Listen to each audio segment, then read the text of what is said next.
You're here. Welcome to the Masterminding Success podcast.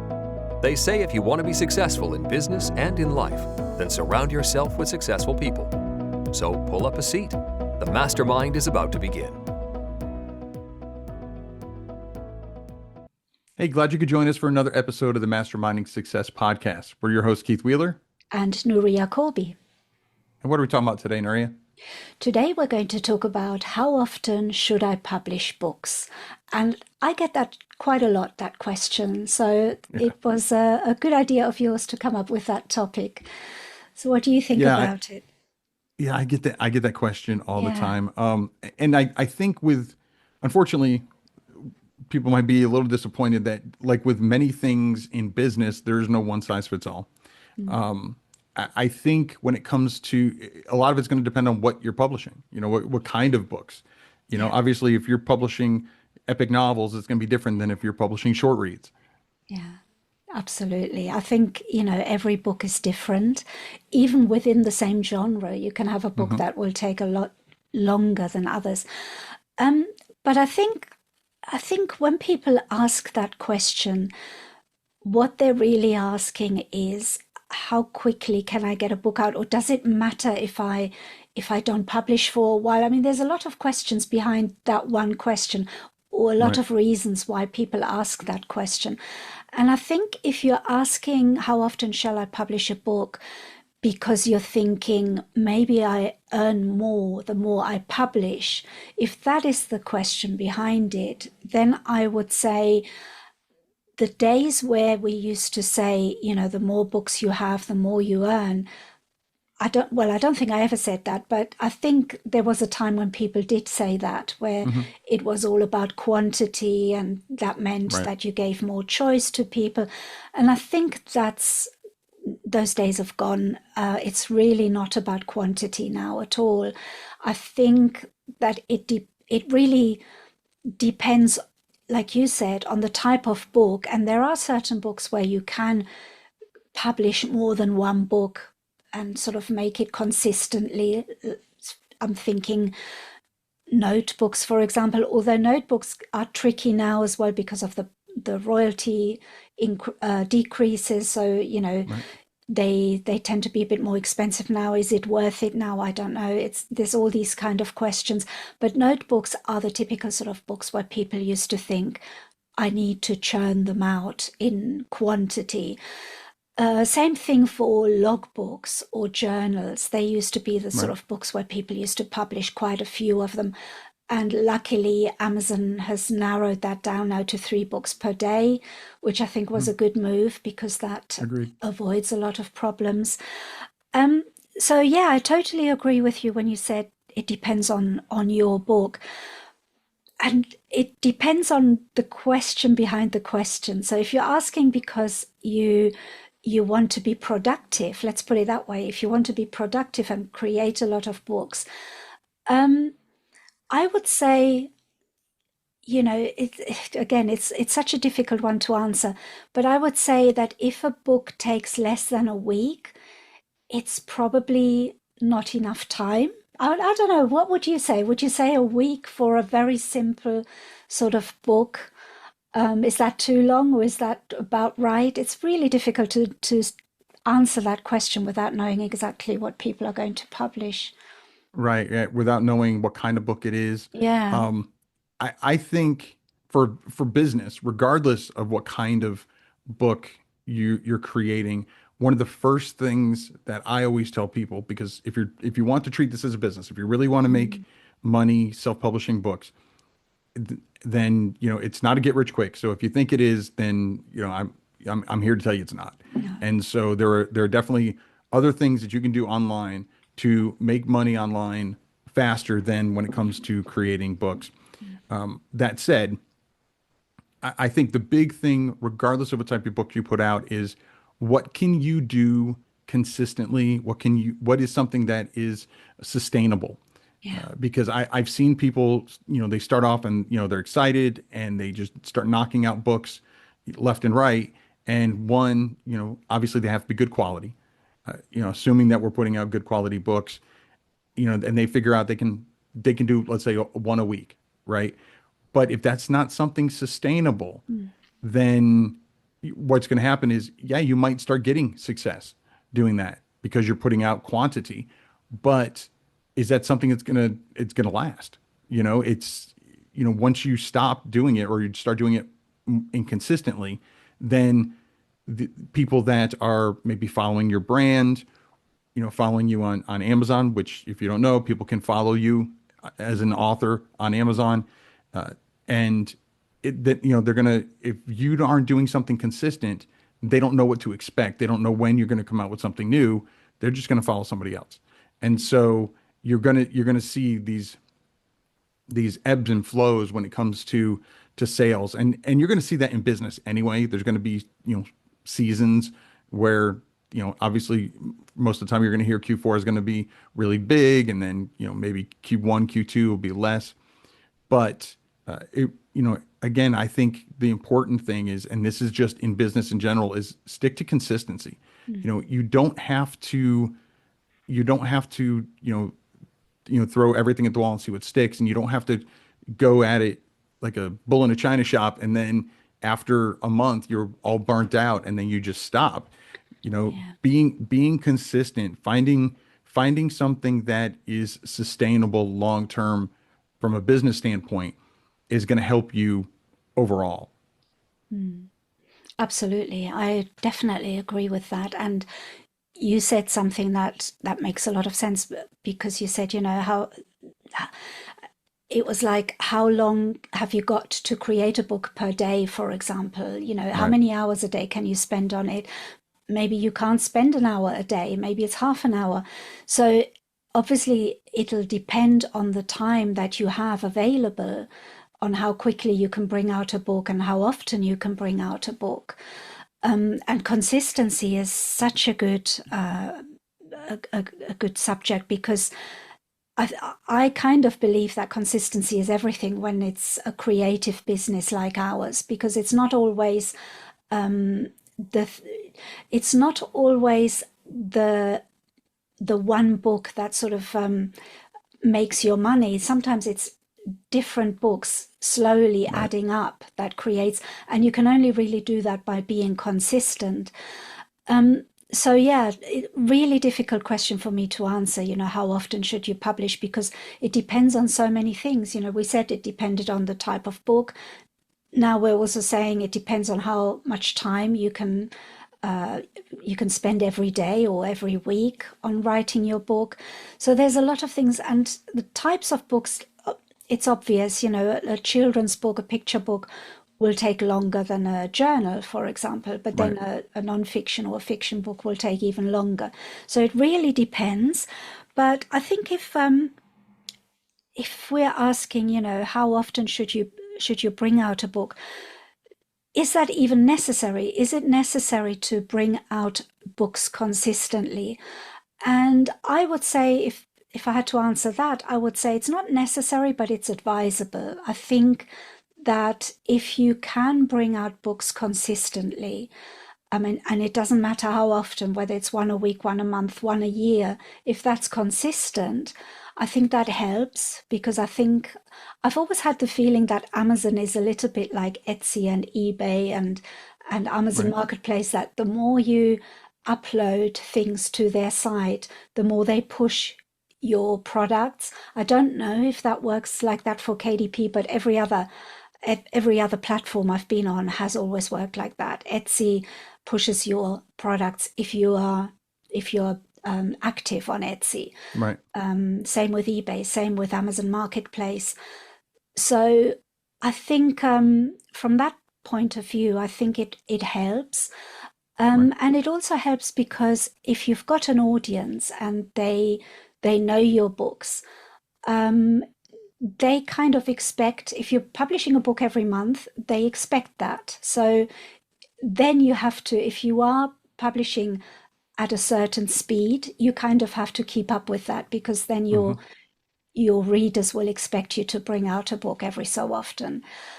Other than that, I think for me personally, I don't think there's a right answer to it, whether that is, how often should you publish a book? I would say get a book out as often as you can, as often as make sure that they're quality books, that make sure that you don't cut corners. And that's a difficult one as well for someone like me, for example. I'm in such a rush to get something out there because I remember what you say, done is better than perfect. Right. And then I run the risk of publishing before it's ready. So you have to take all those things into account as well. And then I sometimes go the opposite way and I think, it's not really ready, it's not good enough, and then I do the opposite. So it really Yeah. depends on each situation. I'm kind of in both areas sometimes. Some books I get out quickly, and some books I don't know why they take me forever to actually get published. So no consistency here, I'm afraid. It's kind of all over the place, but I guess that's consistency in itself as well. It just depends on the book, really, for Yeah. me. I do agree with that. I think it does depend on the book. Obviously it depends on the creator. So Mm, I mean, when it comes to consistency and something that's sustainable, specifically if you have a brand, if people are like you said, or people are following you, and whether it's written, or you're a writer, or you're creating low content, no content books, puzzle books, doesn't matter. If people are following you and you have a brand, then I do think consistency is important. A perfect example, unrelated to books though, is think about your favorite TV show. When they go on hiatus, when they're done for the season, you know, and when comes, at least around here, when it comes around the fall time, around September, and you're like, okay, when does the next season start? And you're Googling it and you're looking that up. How irritated do you get when you find out, oh, it's not going to come out until yeah, quarter 1 of next year? No, it's supposed to come out in September because that's what I'm used to. Again, consistency. That's you as the follower have become accustomed to when it's coming out. And so again, it's unrelated to books, but still the mentality behind it is still the same. So yeah. I say, how long can you create something, again, that's good quality. We're going to keep saying that, beating that, dead horse. But, the only way you're going to make decent amount of money, in my opinion, is by creating good quality. You can Mm, create hot garbage and you might make a couple sales, but once those reviews start coming in, and you're getting ones and twos, it's going to go, down real quick. So good quality books. How long does it take you to put those out? How long does it take you to create it? Again, like you said, children's books, are you doing the illustrations? Is somebody else doing it? Do you have beta readers, or if it's low content, no content books? I still, with the exception of notebooks, I still have beta testers, that'll still test, look at the journal, look at the puzzle book, try, and see. That way I know somebody besides me has looked at it, mm, and they might see something that I didn't because I've stared at it for so yeah, long. I'm kind of blind to it, and so they can point out something very obvious. Oh, you forgot to remove, this background that you had on it just for testing or whatever. And so, how long will it take them to run through their tests? And then of course, how long does it take you to upload it to KDP? Maybe an hour or two, but again, if you have, family and responsibilities and work and everything else, like you said, you may not have an hour a day. You may have, 30 minutes in total. So 5 minutes here and 5 minutes there. So, you know, figure all that in. And after you get a couple done, then you'll know how long it takes you. And then you can say, okay, you know how long it takes you to create it. Well, how long of a break do you need before you want to start working on the next one? Because again, we don't want to get burnt out. So, yeah, it takes me X number of, days, or, it takes me a week to create this, and upload it, but then I need like a week off before I start working on the next one. Okay, well then that tells you what is sustainable for you, and then you can figure it out from there. And so, again, it's just I did it with, I wrote, the one young adult novel that I wrote under my own name. I wrote it during NaNoWriMo, and I wrote 55,000 words in 22 days. And I was so burnt out by the time I was done. It took a total of a year before it actually got launched. And so, that was a perfect example. And it was supposed to be book one in a trilogy, and book two has never been written yet. So, again, it's on my to-do list. I get emails from people on that email list that are asking when book two is coming out. But again, you need to be consistent. And I'm not. Obviously, I'm showing that I'm not always consistent. It's one of those things where just because you know what needs to be done doesn't mean you're actually doing it. And so, don't, there's always room for learning. That's one thing I love about this industry is that, I mean, I've been doing it almost a decade, actually self-publishing. I've been writing much longer than that, but I've been self-publishing for almost a decade, and I still learn something new, almost every day. Something, whether it's minor or major, it doesn't matter. And so, so I cannot stress enough how important I think your own mental health is when it comes to it. So don't burn yourself out. Don't overwork yourself. Figure out what is sustainable for you for the next year, and then after, because you're going to get faster as you're doing it, you're going to get better. And so, and your business is going to change. And so, when I do, as it gets closer to the new year, I always kind of plan for the future, the upcoming year. And so that's when I would make tweaks where, okay, now I'm going to start publishing, instead of one a month, I'm going to publish one every other month because last year was too hard for me to stick to it. So, again, making sure that you keep that balance so that way you're there for the long haul, because that's what your business needs. Your business needs you there, to be able to see sustainability. That is perfectly put. And I think what you mentioned about looking after your own mental health is so important as well. And I noticed that when I've written, I've written books, I've started writing books where maybe a quarter in, I suddenly didn't enjoy it anymore. And it just became a chore. And it was then so difficult, and I couldn't get myself to sit down and keep writing. And that's happened a few times where I've actually left a book after having spent quite a bit of time on it because I just felt it was too tedious. Mm-hmm. And when that happens, obviously, the best thing is to leave it, because I find that if you Right. force yourself to carry on, it just doesn't, for me, it doesn't work. So I just Right. leave it. And that can happen, that can, so there goes your plan of publishing one book a month or whatever, because sometimes it just doesn't work to plan, and you can have all these ideas, but it just doesn't work out that way. So I think it's, that is another really important consideration when you're thinking about, well, how many books can I write? I think maybe it's best not to think about it. Maybe don't think about how many books can I, or how often should I publish. Just concentrate on the one that you are creating, or that you're writing, and then the next one will come when it comes. Because I think sometimes we put a lot of pressure on ourselves by doing that. And it was, I keep thinking back in the day when I used to do just low content, and it was that thing about, how many low content books can I create? What should Mm-hmm. I create next? It was a little bit like that, where the quantity mattered, but it really doesn't, especially not now. It's not about that anymore. It's about, how can you, I think it's more important to actually promote your book after you've written it, Right. rather than, start thinking, how many can I publish? Yes, you should think about your next one as well, because it is important to keep going.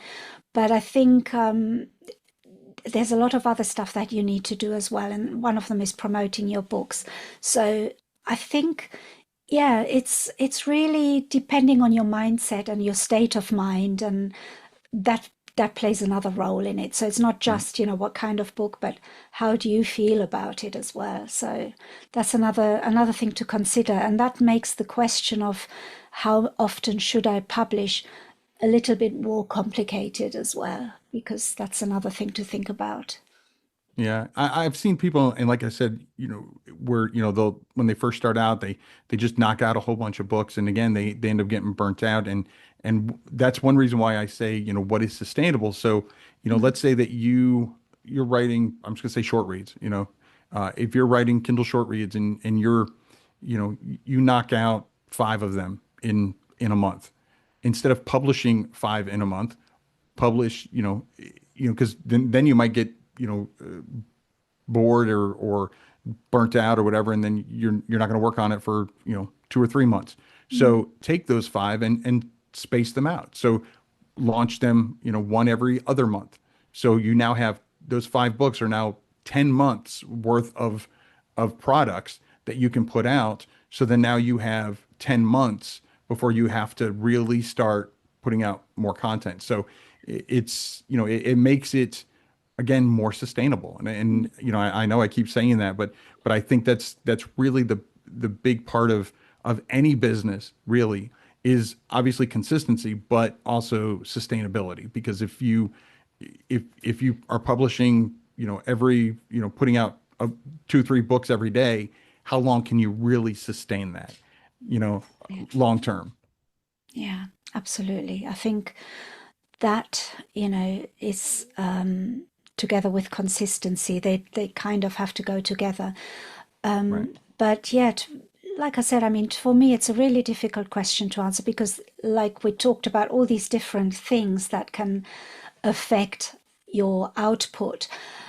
I think if we wanted to look at it in from a productivity kind of angle, then maybe we should be asking, what can I do to improve my productivity, or what can I do Right. to be more productive? Maybe that's a better way to frame the question rather than to say, how often should I publish? Because that depends on so many different variables. It's really difficult to answer. But I could definitely, or we both could definitely answer questions on productivity. How can we Right. be more productive? So that is maybe a way to look at it rather than looking at the quantity and the frequency. But there's ways of publishing smarter rather than harder, maybe. Right. So Yeah. yeah. Yeah, I mean, I use one of the things I use an Excel spreadsheet where I keep all of my metadata for all my books, and so when it comes time to actually put it on KDP or whatever platform, it's literally just a copy and paste from that point. So again, the actual uploading it is significantly fast for me than if I was to just go and do it the way I used to.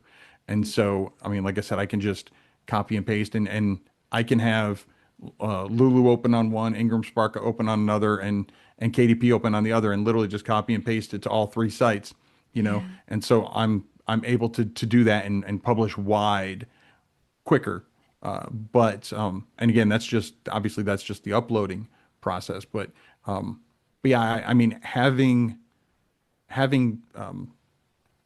systems, I think is really important, because not only are systems helpful just in general, for us to be more efficient, but at some point in your business, you may want to hire a virtual assistant so that way you can start working on other things.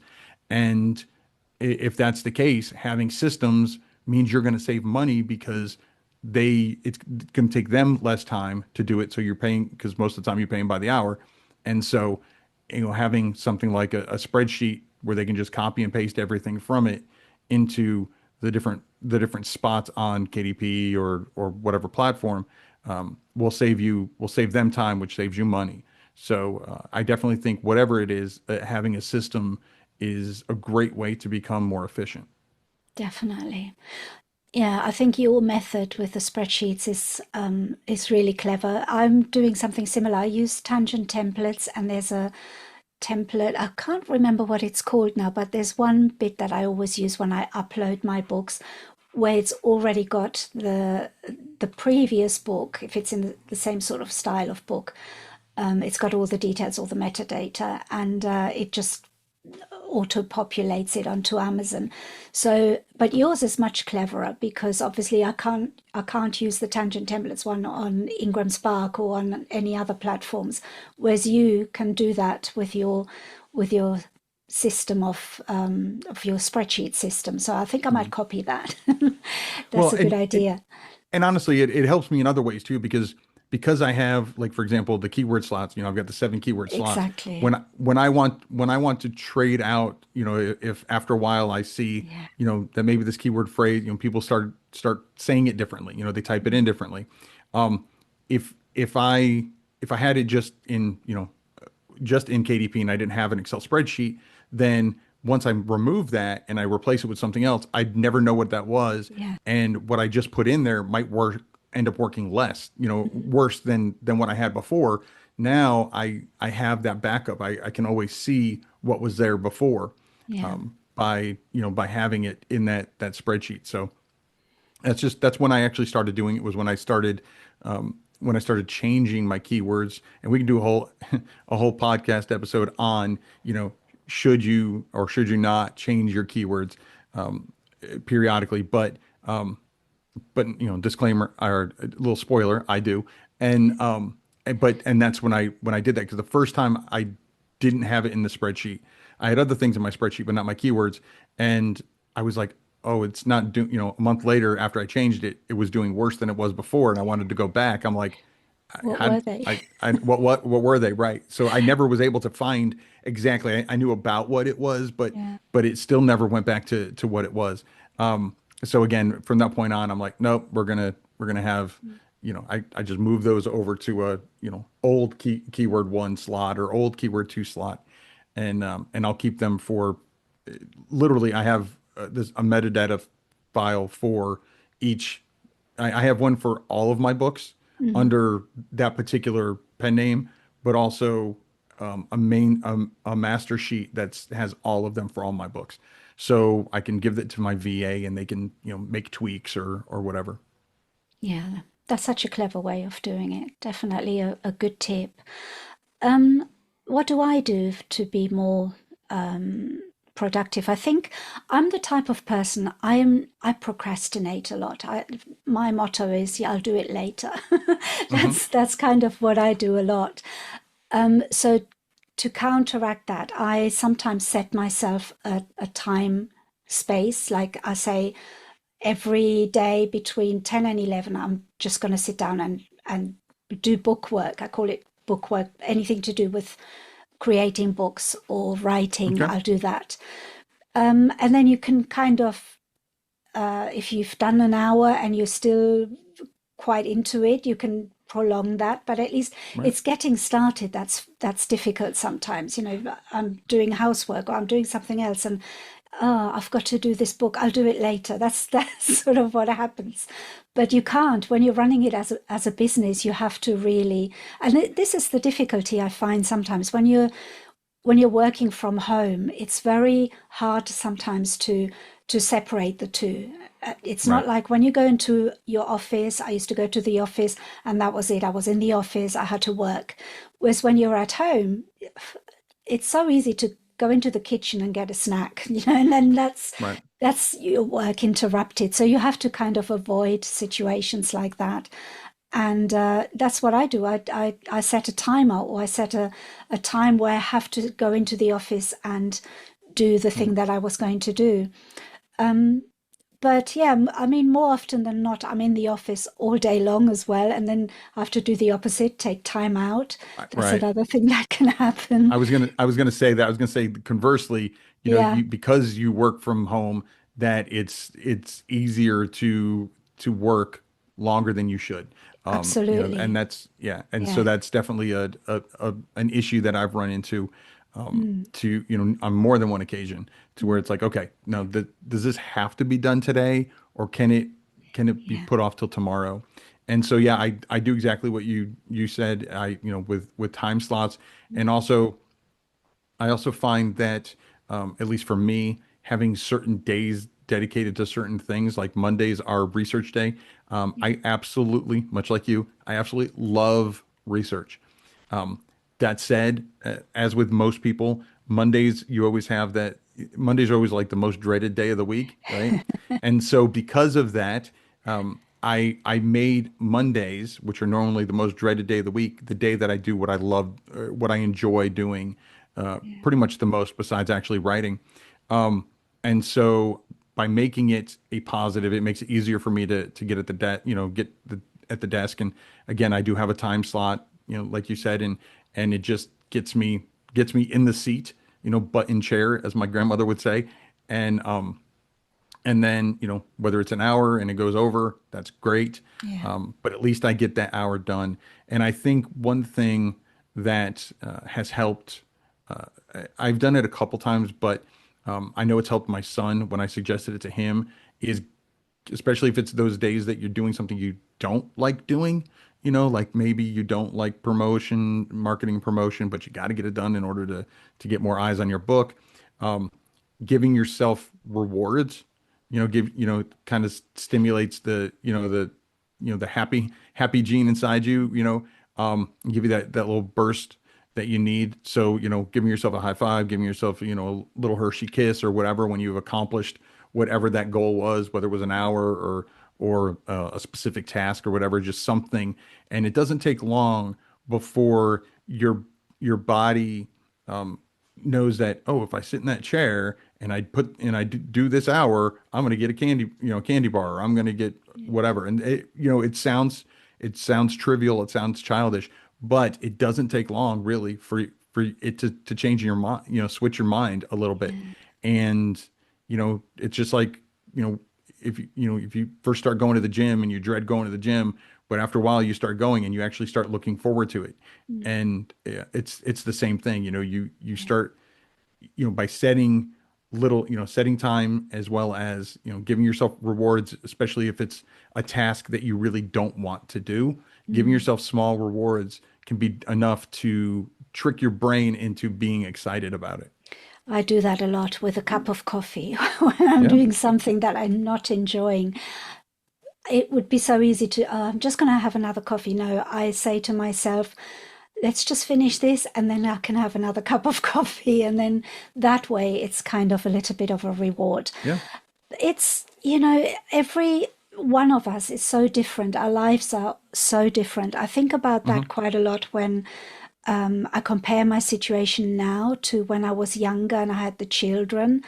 It's much more difficult to work from home when you've got younger children. I mean, Right. that is, a completely different ball game. And I think if you can get anything done business wise, if you've got children, small children in the house, you've done really well. So I think you definitely can do with a reward then, because for Yeah. me now when I compare this, it's so much more, it's so simple now. It's only my husband and I, and we're both doing the same thing. We sit next to Right. each other. We've got a row of computers here, and we spend as much time as we like doing this, but now and again it's what you say, you have to take a break and you have to Right. do something else, also because I think it's during those breaks that I get my best ideas as well. So I think it's really important to switch off and do something completely different, Hmm. and then suddenly you get these ideas that come to you. So that is important as well. Yeah, I agree. On so many different levels. First of all, when it comes to having little kids around, I will tell you, Monday through Friday, my 3-year-old granddaughter is over here at the house, and so I definitely get a lot less done Yeah. when she's here. Mainly because, because my wife will, she'll hang out with her and play with her, but I want to go play with her, and that's Mm, one of the things I love about this business yeah. is I can do that. Yeah. I can go, what? I can write later, after she leaves at noon, I can, get back in and do the writing or do the research or marketing or whatever I need to do, and that again goes back to one of the many things I love about this business and just being an entrepreneur and having my own business is that I control that. I Yeah. control when I work and when I don't. But also the stepping away. I've seen, it happens to me just because I'm stepping away from my computer doesn't mean my brain shuts off when, when I'm, when you have an entrepreneurial mind, you're always going. I mean, I can be at a big box store and I see something, and it is not unheard of if you ever see me in a store for me to have my phone out and I'm taking a picture of something because I'm getting an idea. Obviously not copying anything, but I'm getting an idea for it. Yeah. And it may be an idea for, a journal. It might be an idea for a new character in one of my books. It might be an idea for a t-shirt. I don't know. I mean, but I've got notes that I write down, things in, pictures I take. And, I definitely, like I said, stepping away kind of just regenerates, and just rejuvenates what, my mind, and kind of just gives me, when I do sit back down again, gives me back to being excited because, of all the new things I came up with and thought of. But again, taking that time away helps you. So that way, again, this is getting back to what I said early on, sustainable. You got much less chance of getting burnt out when you take those breaks, whether it's, a break in the middle of your day, or, I also do not do any business work whatsoever on the weekend. The weekend is for family, but again, that doesn't mean that I'm not getting an idea for, something for my newest book, or, something for my business. Yeah. I'm always getting ideas because, again, you can't, or I can't at least, turn off that entrepreneurial mind. Like it's a part of me. Yeah, I'm exactly the same. And when you said about you take your phone and you take pictures, I've got a picture here on my phone of a shower gel. I took a picture of it because these jumpers, we call them fleeces. Do you call them fleeces in the Yeah. US? Fleece. It had a picture of a reindeer in a cardigan or in a jumper, and it said Fleece Navidad. And I just thought that was hilarious. And I took a picture of it because I thought could make a good book cover or something. I Right. don't know what I'm going to use it for, but it's there with Yeah. all the other ideas that I take pictures of, because Yeah. it's just what we do. I think we just, like you said, we don't disconnect. It keeps going on in our brains, and good job it does, because that's how I get most of my good ideas. So, Yeah, I agree. One of the I'm actually looking at my phone right now. One of the most recent ones was, it was a puzzle book that I saw just at Walmart. Not sponsored, but if they want to sponsor us, hey, give us a call. But anyway, it was I can't find the picture off the top of my head, but it didn't say activity book. Or puzzle book. But it was the way whatever term they used. I was like, that is a great idea for a search term. yeah, A keyword that I never would have thought of, that is perfect for this type of book. That, again, I'm not copying. I mean, I'm a copy. I mean, it's a keyword phrase, but it's a keyword phrase I never would have thought of until I saw it. And yeah. that's why I took a picture of it, because, I mean, right now I can't even think of it, but I've got a picture of it. So I immediately went in and searched see how popular it was. And in some of my puzzle books and activity books, I added that in. And it was Yeah. all because I saw this Halloween themed activity book. And again, it just at a regular store, just shopping with my wife. Yeah. And I keep saying, thank God for phones, because I can never remember, like what happened to you. I can't remember. If I don't take a picture, I forget what I saw.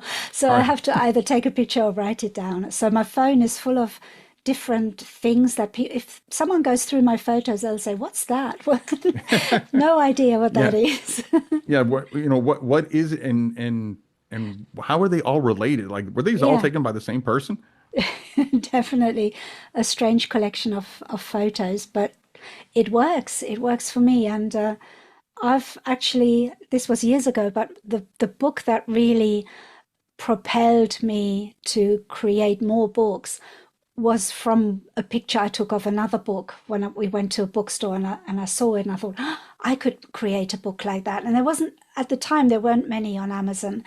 And Hmm. I made something similar, slightly different, and that took off. And that's how I'm here today because of that that book, that particular book, and that was again from something I saw, and I got the idea for it. So it really, it's a good idea to keep your eyes and ears and mind open, and Right. that's how it happens. But yeah, how often should we publish? That was the original question, and Yeah. we've gone on to something else, but it's all related anyway. Yeah. So, I mean, again, getting back to how often should you publish? Again, I wish there was a one size fits all. Mm. I could give you, I could say once a month, and for half of you, that's going to be, you're going to say, there's no way I can do it that frequently. Yeah. There's no way I could publish a new book every single month. And then the other half are going to say that's it. I could publish two or three in that time period. So again, I can't. I mean, like I said, I could throw out a number, but that's all it's doing. It's throwing out a number. The truth is your business is different than my business, different than Nuria's business, and so we need to figure and your situation is different.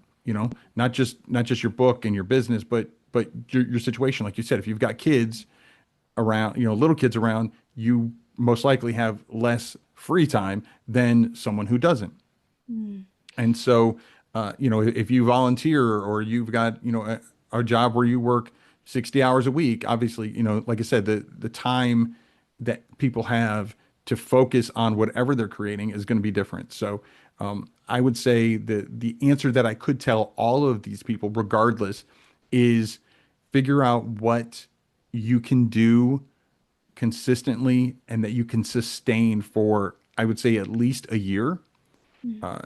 And then at least like I said, at the end of that year, you can kind of reassess and say, okay, that, I thought I could sustain that. It was getting hard towards the end. Yeah. So, maybe I'll do it less frequently, or you're saying it was easier than I thought. So maybe I can publish more frequently. So, that's probably the best blanket statement that I could give, that I think regardless of your situation, will still give you the answer. I mean, you have to, just like with publishing your book and creating it, you have to do the work. You have to figure out the answer for you. But I think that's, if you're looking for a way to decide what that answer is, that's the way to do it, is to say, ask yourself honestly, how long will it take me to create, whether it's writing or not writing, a good quality interior, good quality cover, good, copy text for, the book description and all that other stuff, and time to promote it. Not just, promoting, and we can do a whole nother episode on that, but promoting is not something that you only do at book launch. Promoting is something that goes all the time. Like Yeah. like as soon as you stop promoting a book, you're going to see loss in sales Yeah. majority of the time. Absolutely. I can't really add anything to that. I think you summed that up really, really well. The only thing that I could say is to consider that you enjoy it as well. Whatever you're doing, try and enjoy it, because when it comes to that stage where you're not enjoying it, that's probably when you're overdoing it, Right. or you're doing the wrong kind of book or whatever that is. I find that when I'm enjoying it, I'm more productive. That's Mhm. the only way I can put it. But that's the only thing I could add to what you said, because I think you summed it up really well. Yeah. Yeah, because I agree. I mean, if you're not enjoying it, whether it's a written book or not, if you're not enjoying it, the creating of it, Mm. there's a really good chance that the person at the other end is not going to enjoy consuming it. Yeah. Um, and so, and like you said, even if I've seen people who, kind of just push their way through it, but at the end of the day, it's going to cost you less, or it's going to cost you more in the end, because you're going to either have to spend more time editing it, you're going to have to, Yeah. you're not going to get as much sales or whatever. Something's going to give if you're not enjoying it. Yeah. Also, let's just be honest. If it just ends up being a job for you, then is this really what you want to do? I mean, I didn't do this to have another job. I did this as a way to express myself, to create a business, something that can sustain my family long after I'm I'm gone, something that they can continue on with or without me. And so that's the end goal. And so it's something again that I enjoy. And if, like you said, if you're not enjoying it, then find out why you're not enjoying it. And is there something you can do to make it more enjoyable? It might just be, maybe I need to take a break from this particular book or this particular niche, this particular genre, and try something else that I'm interested in. So, Yeah, I find that the main reason when I don't enjoy creating a particular book, it's either the niche or the formatting. Sometimes the formatting is just so complicated and I over analyze it and I think no, and then I have to scrap the whole thing and start again.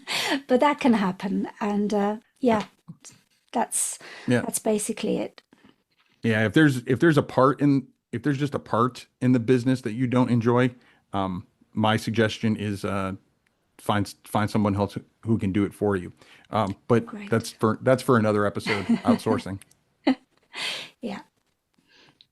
So this has been another great mastermind, Nuria. Once again, a huge thank you to all our listeners and viewers who came to tag along.